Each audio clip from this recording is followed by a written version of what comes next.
Hello, what's up? Meron lang akong konting share sa inyo mga guys, no.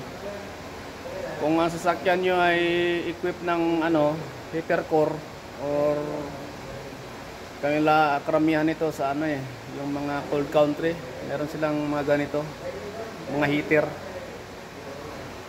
So, ang kadalasan problema nito guys, malaking trabaho kasi gaya nito. Pag nabutas yung heater core niya sa loob sa may aircon, tatanggalin mo pa yung dashboard, malaking trabaho, malaking problema. So gagawin natin ito guys, iba-bypass na lang natin yung ito guys, itong hose na to galing engine na nagpo-produce ng init, iba-bypass natin ito guys. Kumbaga iba-bypass na lang natin, hindi na natin gagamitin ito kasi ito yung mga linya ng heater core Itong dalawa, ito sa rear, ito sa front. So ito sa front may butas. So kung tatanggalin pa natin yung dashboard doon, napakalaking trabaho pa. So ang gagawin natin guys ay iba-bypass na lang natin ito. Kasi ang problema nito,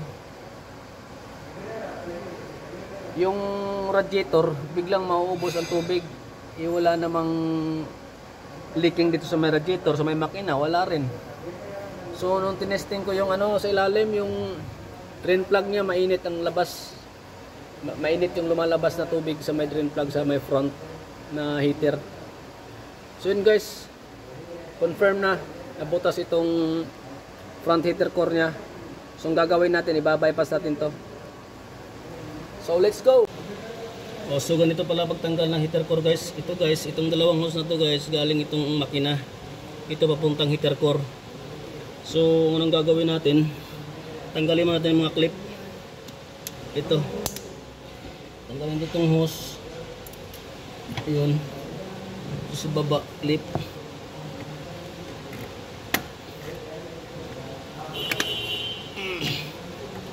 Tanggalin natin.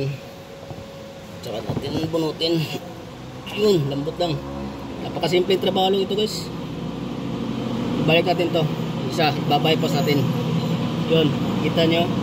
Babalik natin yan siya para patuloy pa rin ang ikot ng tubig. Sasara natin, clip natin. Huwag nyo putulin ito guys, na ipa-plug up nyo lang kasi yung takbo ng tubig, mahirapan yung system ng cooling system ng makina. So kailangan ito nakadugtong pa rin ito, naka-bypass.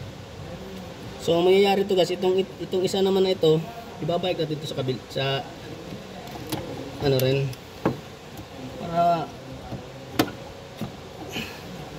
lang para hindi pangit tingnan. So ibabalik natin ito. So yun, i-clip na rin natin sa baba. Tapos so yan, wala na, tapos na. Ito yung linya sa bypass ng makina. Tuloy-tuloy pa rin ang daloy ng tubig. So ito wala nang kwenta, wala tong trabaho.